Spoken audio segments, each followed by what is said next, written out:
Hello दोस्तों, मैं सौरभ हम सब के चैनल मंजिल में आपका स्वागत करता हूं और आशा करता हूं कि आप लोग ठीक होंगे।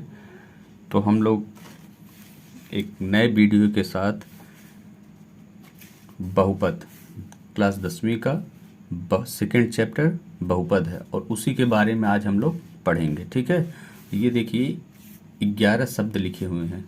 ठीक है, 11 शब्द लिखे हैं, इन्हीं 11 शब्दों के बारे में हम चर्चा करेंगे। तो बहुपद इन्हीं 11 शब्दों पर डिपेंड है। ठीक, 11 शब्द के बारे में हम लोग आज इस वीडियो में देखेंगे। फिर अगले वीडियो में हम इससे संबंधित जो क्वेश्चन होंगे वो करेंगे। ठीक, तो पहला क्या है? चर, वेरिएबल्स इंग्लिश में कहते हैं। अचर, कांस्टेंट। पद, टर्म, व्यंजक, एक्सप्रेशन, समीकरण, इक्वेशन। घात, डिग्री, गुणांक, कोफिशिएंट, प्रारूप, फॉर्मेट, शून्यक, वैक्यूम, अवरोही क्रम, डिसेंडिंग ऑर्डर, आरोही क्रम, असेंडिंग ऑर्डर। ठीक, तो अब हम एक एक करके सबके बारे में चर्चा करेंगे। ठीक, तो पहला क्या है? पहला हम करेंगे पहले असेंडिंग ऑर्डर और डिसेंडिंग ऑर्डर के बारे में बात कर लेंगे। ठीक, तो पहला हम लिखेंगे अवरोही क्रम, और इंग्लिश में कहेंगे डिसेंडिंग ऑर्डर। ठीक, डिसेंडिंग ऑर्डर। तो अब इसके बारे में हम जानेंगे।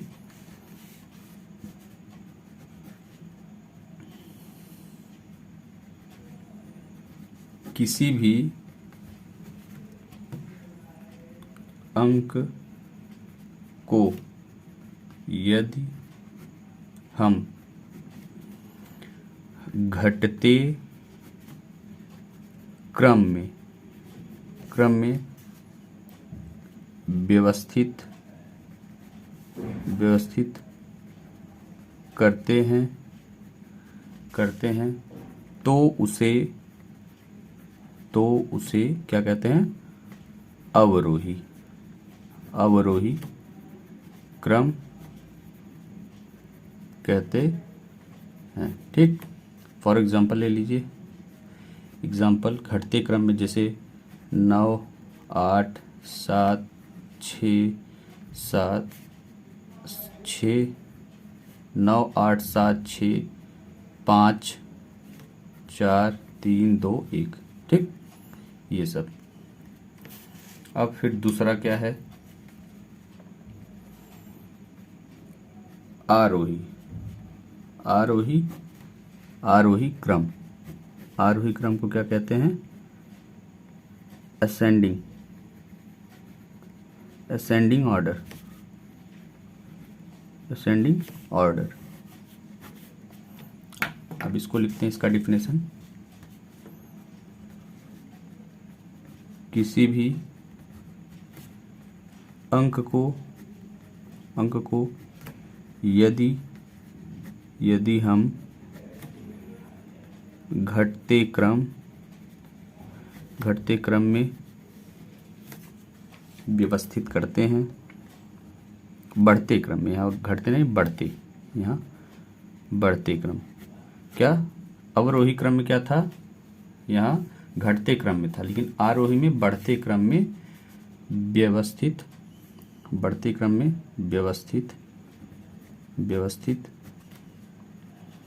करते हैं तो उसे आरोही क्रम कहते हैं। ठीक, आरोही क्रम कहते हैं। जैसे एग्जाम्पल क्या है? 1 2 3 4 5 6 7 अनंत तक। ठीक, बढ़ते ऐसे चला जाएगा। तो हम असेंडिंग और डिसेंडिंग ऑर्डर के बारे में देख लिए। अब हम देखेंगे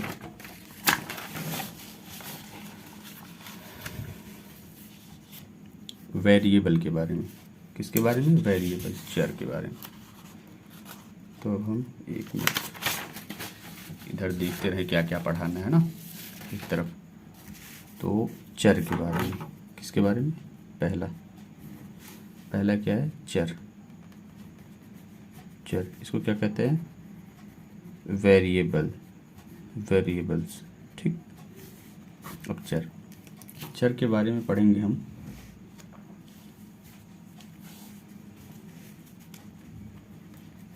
चर ऐसी चर ऐसी व्यवस्था है, चर ऐसी व्यवस्था है जिसे हम अंकों के रूप में नहीं लिख सकते, नहीं लिख सकते हैं। जैसे फॉर एग्जांपल चर किसको कहते हैं? तो चर हम किसको कहते हैं? जैसे मान लीजिए x हुआ, y हुआ, z हुआ, कुछ भी ले लीजिए, क हुआ, ख हुआ, ग हुआ, घ हुआ, अंग हुआ। ठीक, तो जैसे मैं एक एग्जांपल के थ्रू बता रहा हूँ। जैसे हमने मान लिया था 3x, तो x क्या है? ये क्या है? चर, जो मतलब अंक के साथ में लिखा हो इस रूप में, उसे क्या कहते हैं? हम क्या कहते हैं उसको? चर। तो चर इस रूप में होता है, सिर्फ अंकों के रूप में नहीं होगा। अब अचर, दूसरा अचर। अचर को क्या कहेंगे? कांस्टेंट। ठीक, अचर। अब अचर मान लीजिए चर था, और अचर को हम संख्या के रूप में व्यक्त करते हैं, 1 2 3 4 5 6 इन रूपों में। जैसे हमने क्या किया, मान लीजिए जैसे हमने 7x, तो ये तो चर था। ठीक, ये चर था, और ये इसका चर का ये गुणांक है। अभी बताएंगे गुणांक के बारे में हम एक अलग से। ये चर है, ये अचर है, लेकिन कभी भी देखिए हम इक्वेशन दिया रहता है, यहाँ मान लीजिए 7x², तो x² का ये गुणांक है, फिर प्लस 3x, x का गुणांक ये है, लेकिन जो अकेले रह जाता है यूँ, तो इसको क्या कहते हैं हम? अचर। ठीक, इसको हम क्या कहते हैं? अचर। तो चर और अचर के बारे में हम लोग जान लिए। अब हम लोग पढ़ेंगे पद के बारे में। किसके बारे में? तो पद, जिसे हम क्या कहते हैं? टर्म। टर्म। अब टर्म क्या होता है? टर्म क्या होता है? टर्म के बारे में हम लोग देख लेंगे। टर्म क्या होता है कि टर्म 3 पदी होता है। टर्म को 3 भागों में बांटेंगे। पहला क्या होगा? पहला होगा एक पदी, एक पद। जैसे एक पद को क्या कहते हैं? नोमोनियल। ठीक, नोमोनियल। अब इसको कहते हैं जैसे एक पदी, जैसे मान लीजिए एक पद, इसमें एक पद है, 2 पद, कुछ भी ले लीजिए, 5x 7x कुछ भी ले लीजिए। ठीक, एक पदी हो गया। x² भी लिख सकते हैं, 4x² भी लिख सकते हैं, मतलब एक पद में रहे। ठीक, इसको क्या कहते हैं? एक पदी। फिर दूसरा क्या है? पद का ही भाग है। पद को 3 भाग में बांटेंगे। ठीक, एक पद। फिर दूसरा क्या है? द्विपदी। द्विपद को क्या कहते हैं? बायोनोमियल। ठीक, बायोनोमियल। इसको क्या कहेंगे? दो पदी में क्या होगा? 2 पद हो जाएगा, 2x-3, 4x-1 2 कुछ भी लिख सकते हैं, 5x+1 कुछ भी, एक्सेट्रा। ठीक, कुछ भी लिख सकते हैं। और फिर त्रिपदी, यानी कि त्रिपद को क्या कहेंगे? ट्राइनोमियल। ठीक, त्रिपदी। अब त्रिपदी कैसे लिखेंगे? मान लीजिए 3xy + 2x + 3, 2x² + 4x + 1, 5x + 5x² + 4x + 1, इस तरीके से, जिसमें 3 पद। देखिए 1 2 3 पद है, इसमें देखिए 2 पद है, इसमें देखिए सिर्फ एक पद है। तो इस पे क्वेश्चन बनता है दे दिया रहता है ऐसे इक्वेशन, फिर पूछता है कौन कितने पदी है, या दे दिया जाएगा, पूछेगा 4 ऑप्शन दे देगा, पूछेगा कि इसमें से 2 पदी कौन सा है, तो आपको 2 पदी पहचानना होगा। तो ये समझ लीजिए, 1 पद कौन सा है जिसमें 1 पद हो, 2 पद कौन सा है जिसमें 2 पद हो, और 3 पद कौन सा है जिसमें 3 पद हो। ठीक, अब हम आगे बढ़ेंगे। पद के बारे में हमने जान लिया। ठीक, चर हमने क्या क्या पढ़ा, क्या क्या हमने पढ़ा, अवरोही आरोही क्रम, फिर चर के बारे में देखा, अचर के बारे में देखा, पद के बारे में देखा। अब किसके बारे में देखेंगे, तो व्यंजक के बारे में। ठीक, तो अब देखेंगे व्यंजक। चौथा क्या है, व्यंजक। ठीक, अब हम क्या देखेंगे, व्यंजक। व्यंजक के बारे में देखेंगे। व्यंजक और क्या है, व्यंजक समीकरण, व्यंजक को इंग्लिश में कहेंगे एक्सप्रेशन, एक्सप्रेशन। ठीक, और समीकरण, समीकरण को क्या कहेंगे, हम कहेंगे पॉलिनॉमियल, पॉलिनॉमियल। और फिर समीकरण को इक्वेशन कहेंगे।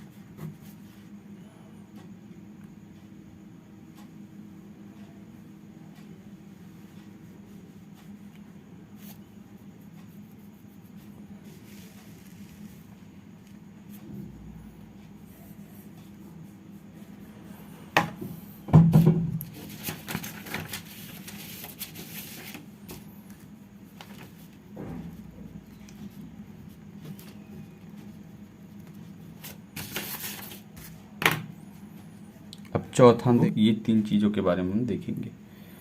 तो अब क्या करेंगे, जैसे बहुपद, बहुपद में जिसमें अब इसका हम इसको डिफाइन करेंगे बहुपद। पहले बहुपद के बारे में देख लेते हैं। ठीक, तो बहुपद पॉलिनॉमियल। ठीक, तो पॉलिनॉमियल बहुपद किसे कहते हैं, जिसमें बहु, बहु का मतलब, बहु का मतलब बहुत, और पद मतलब का, पद का मतलब पद। ठीक, यानी कि जिसमें बहुत से पद हों। कितने पद हों, जिसमें बहुत से पद हों। जैसे मान लीजिए 5x², एक से अधिक पद हों। क्या, एक से अधिक पद हों, उसको बहुत बहुत बहुपदी कहते हैं। ठीक, 5x + 4x + 3, इसको भी कह सकते हैं 5x पावर 3 + 5x² + 5x + 1। ऐसे भी इसमें 4 पदी, ऐसे इस तरीके से आप बहुत से पद कर सकते हैं। ठीक, तो इसको क्या कहते हैं, बहुपद। अब व्यंजक, व्यंजक क्या होता है, अब व्यंजक, व्यंजक एक्सप्रेशन। अब एक्सप्रेशन के बारे में देखेंगे। व्यंजक को कहते हैं, इसका डिफिनेशन लिख लीजिए, व्यंजक, व्यंजक की चर या अचर राशि, चर या अचर राशि की घात कुछ भी हो सकती है। ठीक, व्यंजक के बारे में देख लिया। ठीक, तो हम बहुपद का भी यहाँ देखें पहचान। तो अब हम व्यंजक को पढ़ लिए हैं, एक चीज़ हम भूल गए हैं बहुपद के बारे में, तो उसको बता देना चाहते हैं।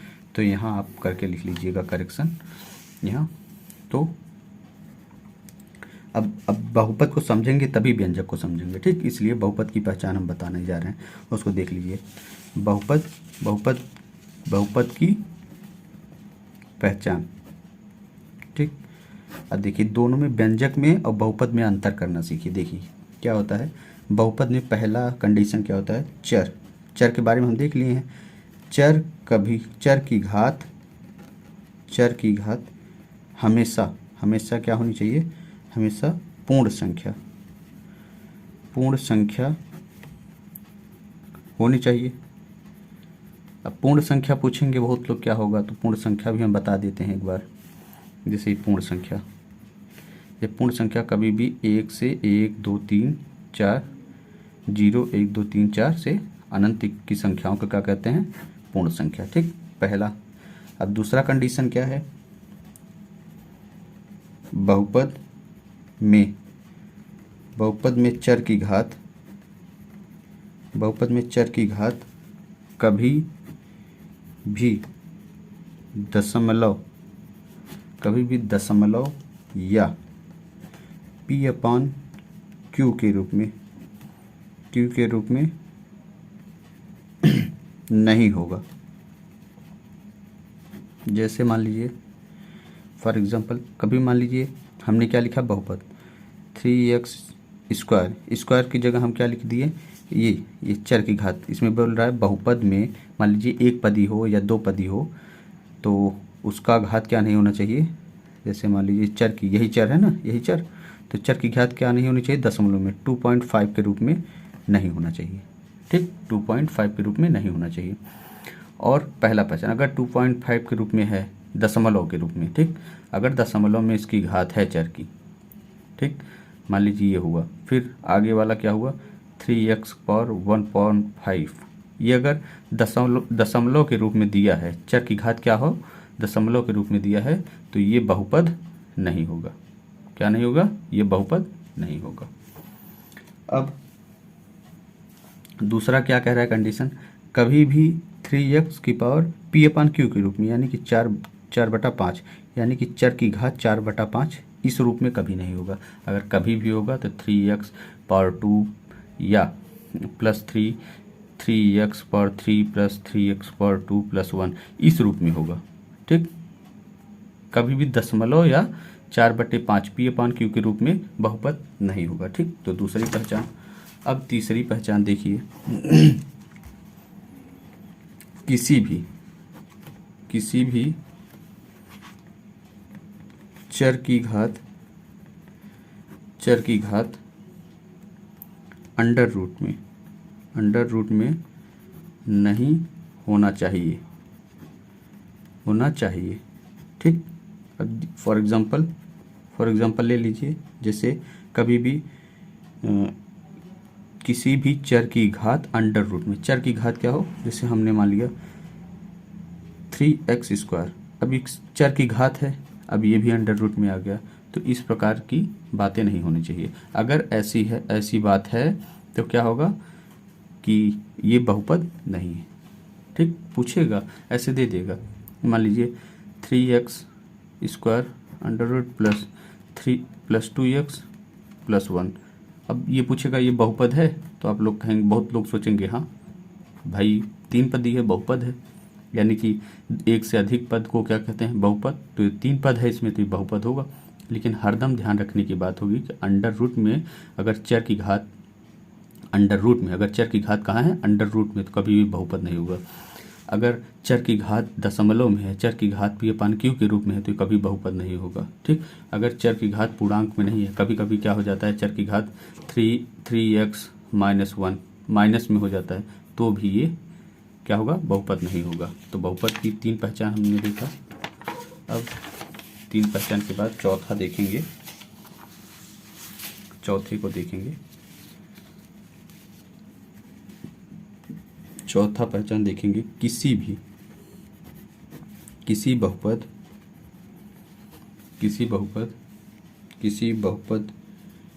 की चर राशि अंडर रूट में नहीं होना चाहिए।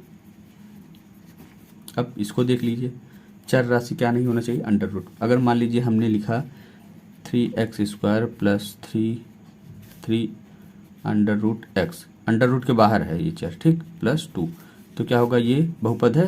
तो हाँ, ये बहुपद है। लेकिन अगर हम कहें x square plus under root 3x plus 2, अब चर क्या है? अंदर है। चर क्या है? अंदर है, तो क्या होगा? बहुपद नहीं।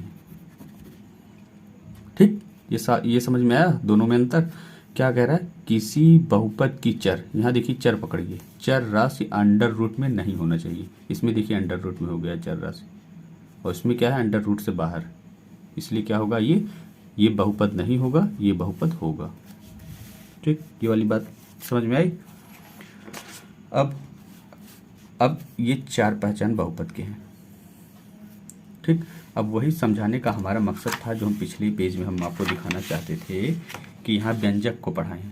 तो व्यंजक क्या कहता है, ये व्यंजक कहता है व्यंजक की चर या अचर राशि की घात कुछ भी हो सकती है। हमने क्या पढ़ा था, बहुपद में क्या पढ़ा था कि जो ये व्यंजक है, ठीक, हमने क्या पढ़ा था, बहुपद में क्या पढ़ा था कि अंडर रूट में चर की घात या चर नहीं होना चाहिए। और इसमें क्या पढ़े हैं व्यंजक में कि व्यंजक की चर या अचर राशि की घात कुछ भी हो सकती है।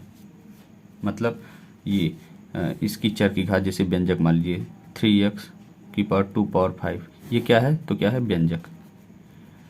क्या है, व्यंजक, ये व्यंजक है। कभी भी ऐसे भी लिख सकते हैं 3x 1 पावर 2। हमने ये देखिए, अगर पूछेगा ऐसा दे देगा, और पूछेगा ये व्यंजक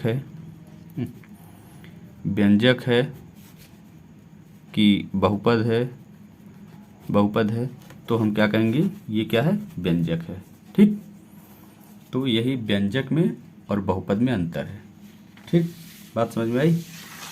अब हम समीकरण के बारे में बात करेंगे। समीकरण, ये हमने पहला देखा था, एक जगह हम तीनों का नाम लिखे थे कि व्यंजक, तो व्यंजक के बारे में, व्यंजक और बहुपद के बारे में हमको अंतर दिख गया कि व्यंजक ऐसा पद होता है कि जिसकी घात कुछ भी हो सकती है, लेकिन बहुपद में ऐसा कोई शर्त नहीं है। उसमें शर्त रखा है कि न तो बहुपद में चर की घात दशमलव में होगा, न तो p/q के रूप में होगा, न तो चर अंडर रूट में होगा, ठीक, और न ही चर की घात अंडर रूट में होगी।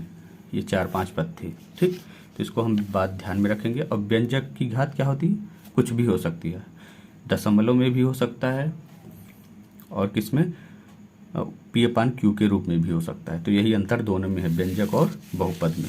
अब हम व्यंजक को पढ़े, बहुपद को पढ़ लिए हैं, अब समीकरण के बारे में पढ़ेंगे। अब क्या पढ़ेंगे, समीकरण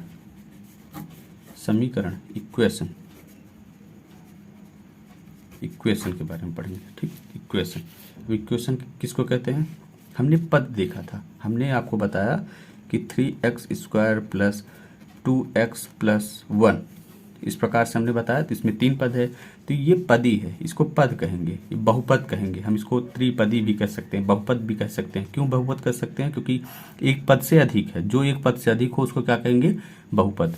और इसको कहेंगे, इसको पद भी गिन लेंगे, इसमें 3 पद है तो ये क्या होगा, त्रिपदी होगा। लेकिन जैसे ही इन चीज़ों में हम एक सुधार करेंगे, इक्वल टू 0 लगा देंगे, तो क्या हो जाएगा, ये क्या हो जाएगा, ये पूरा समीकरण हो जाएगा। तो पद, बहुपद और समीकरण में अंतर दिखा। अगर पद होगा तो 1 पद, 2 पद, 3 पद।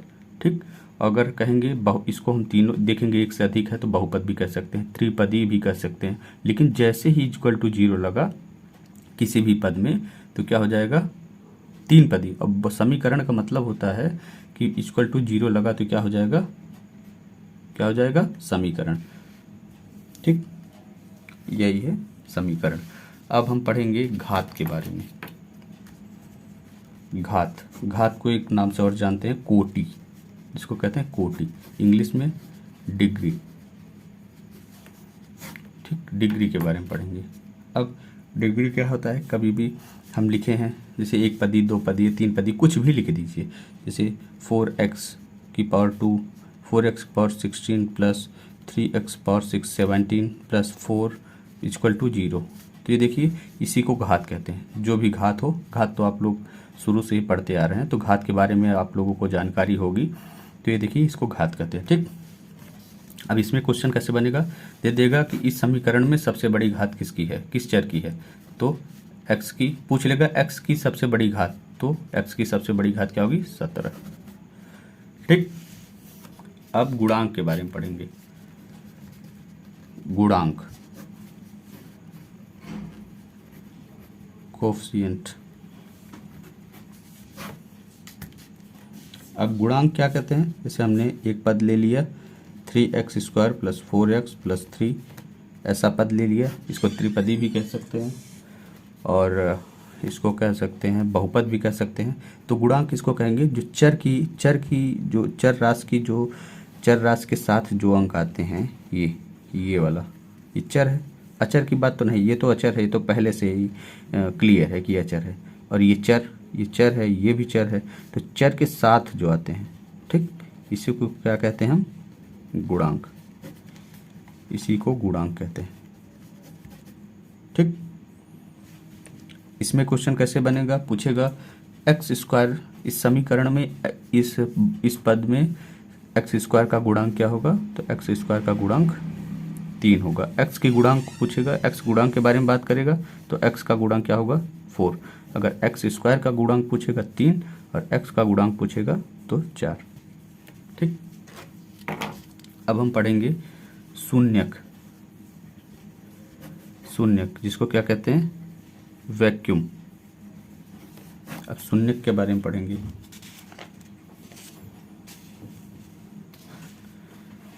शून्यक के बारे में पढ़ लेंगे। वे शून्यक के बारे में थोड़ा रुक जाइए 1 मिनट। अब हम पढ़ लेंगे, पहले गुणांक के बारे में पढ़ेंगे थोड़ा। अब एक होता है प्रारूप, जिसको कहते हैं प्रारूप, यही पढ़ लेंगे हम। फॉर्मेट, ठीक, फॉर्मेट आर, ये फॉर्मेट। अब प्रारूप के बारे में पढ़ेंगे। तो प्रारूप क्या होता है, प्रारूप के बारे में पढ़ेंगे तो इसमें होगा स्टैंडर्ड फॉर्म। इसका स्टैंडर्ड फॉर्म, इसको 3 भाग में बांट लेंगे। लीनियर, पॉलिनोमियल, इसको हिंदी में कहेंगे रैखिक बहुपद। इसके बारे में जानेंगे। रैखिक बहुपद का अर्थ होता है कि जो bx ax + b इस रूप में हो, यानी कि 3x + 4 इस रूप में हो, न तो उसमें कोई घात हो। देख रहे हैं ना, इसका मतलब है, यही फार्मूला है, ये पहला समझ लीजिए, एग्जाम्पल है इसका, लीनियर पॉलिनोमियल्स का। तो इसमें क्या होगा, ये एक है, एक a, ठीक, ax पहला पद है, b दूसरा पद, ठीक। 2 पद हो सिर्फ इसमें लीनियर इक्वेशन में, यानी कि रैखिक बहुपद, ठीक। ये 2 पदी है, तो इसका शर्त होता है 2 पदी हो, रैखिक में 2 पदी हो और इसके समान हो, ax + b, यानी कि इसमें न कोई घात हो न कुछ, इसी श्रेणी में रहना चाहिए, ठीक, इसी प्रकार से रहना चाहिए। अब दूसरा क्या है, दूसरा है क्वाड्रेटिक पॉलिनोमियल, इसको क्या कहते हैं, द्विघात बहुपद। इसमें क्या होगा, ये इस प्रकार से रहेगा, ax² + bx + c, ठीक, इस प्रकार से रहेगा। जैसे मान लीजिए 4x² + 2x + 1 इस श्रेणी में रहेगा, ठीक, इस प्रकार से इसको द्विघात बहुपद कहते हैं। अब तीसरा है ट्राइपॉलिनोमियल, इसका क्या कहते हैं, त्रिघात बहुपद। त्रिघात बहुपद में कैसा रहेगा कि ax³ + bx² + cx + d इस रूप में रहेगा, ठीक, इस रूप में रहेगा। जैसे मान लीजिए 4x³ + 2x² + x + 4 इस रूप में हो, इस फॉर्मेट में हो, ठीक, इस फॉर्मेट में होना चाहिए। इसको क्या कहते हैं, ट्राइनोमियल, यानी कि त्रिघात। अब रैखिक, इसमें देखिए, मैं तो बताया था इसकी अधिकतम घात 1, एक लगाए या ना लगाए ये तो हरदम छिपा रहता है, ठीक। इसकी अधिकतम घात कितनी होनी चाहिए, 1। और इसमें क्वाड्रेटिक में द्विघात समीकरण में इसकी अधिकतम घात सिर्फ और सिर्फ ये नहीं कि 4 चढ़ा दीजिए, इसमें सिर्फ 3 घात होगा, ठीक। इसमें सिर्फ कितनी घात, 3 पद होंगे, सॉरी 3 पद होंगे और घात कितना होगा, 2 पद। यानी कि नाम से ही देखिए, रैखिक मतलब 1, द्विघात मतलब सिर्फ 2 घात अधिकतम होना चाहिए, और त्रिघात में अधिकतम कितनी घातें होनी चाहिए, 3 घात। तो सीधी बात है, ठीक। और त्रिघात में पद भी त्रिघात में पद क्या होगा, 4। देखिए जैसे रैखिक में घात 1 होता है तो पद कितने होते हैं, 2। द्विघात में घात 2 होते हैं, पद कितने होते हैं, 3। यानी कि घात में क्या होगा, घात 3 होगा, पद कितने होंगे, 4। यानी कि जितने भी घात होंगे उससे एक पद क्या होगा, अधिक। इतनी बात समझ में आई। अंतर देखिए, पहले में घात 1 होगा लेकिन पद कितना होगा, 2, एक पद 2 पद। दूसरे में 2 घात है, पद कितना होगा, 3। तीसरे में 3 घात है, पद कितना है, 1 2 3 4, ठीक। ये बात ध्यान में रखिए। अब क्या होगा, जैसे हमने देखा कि क्या होता है कि मान लीजिए एक एग्जाम्पल के माध्यम से हम बताना चाहते हैं। जैसे ये क्या है, 7x⁵ plus 3x⁵ plus 2x⁴ plus 4, ठीक। इसको हमने ऐसे क्यों लिखा, तो ऐसा इसलिए हमने लिखा कि क्या होता है कि जैसे मान लीजिए 7, ठीक, 7x⁵ का गुणांक क्या है, 7, फिर प्लस x⁴ आना चाहिए, फिर x⁵ आना चाहिए, फिर x⁴ 2 आना चाहिए, ठीक, फिर x⁴ और फिर अचर आना चाहिए, यही आना चाहिए ना। तो क्यों 20 से देखिए x⁴ गायब हो गया है, x⁴ गायब हो गया 20 में, इसका कारण हम बताएंगे। देखिए इसका कारण ये हो सकता है कि इसका x⁴ का क्या होगा, गुणांक क्या होगा, 0 रहा होगा। अगर 0 में किसी भी संख्या का गुणा करिए तो क्या होगा, 0 ही हो जाएगा, और 0 का घात कुछ भी करेंगे तो वो 1 होगा, ठीक। अगर 0 का घात कुछ भी करेंगे, 0 का गुणा यानी कि किसी भी चीज़ का गुणा, ये घात का मतलब होता है, जैसे 1 तो 1 का हम 2 बार गुणा करेंगे तो बराबर 1 आएगा। लेकिन हम 0 का अगर 4 बार पावर 4 कर देंगे, तो 0 का अगर 4 बार गुणा करेंगे हम, तो क्या आएगा, 0 ही आएगा ना। तो इसका अस्तित्व खत्म। और देखिए पावर 3 का 3 है गुणांक, इसका गुणांक भी 0 रहा होगा, 0 रहा होगा, तो इसका भी अस्तित्व खत्म। इसलिए हमने क्या इसको शॉर्ट फॉर्म में लिख दिया, 7⁵, 7x⁵, 3x⁴ और 2x⁴ प्लस 4, ठीक। इसलिए इसको हमने इस प्रकार से लिखा। अब हम पढ़ेंगे शून्यक के बारे में। शून्यक को क्या कहते हैं, वैक्यूम। तो अब हम वैक्यूम के बारे में पढ़ेंगे। जैसे इसका डिफिनेशन क्या होगा, लिख लीजिए, इस पद में x का क्या मान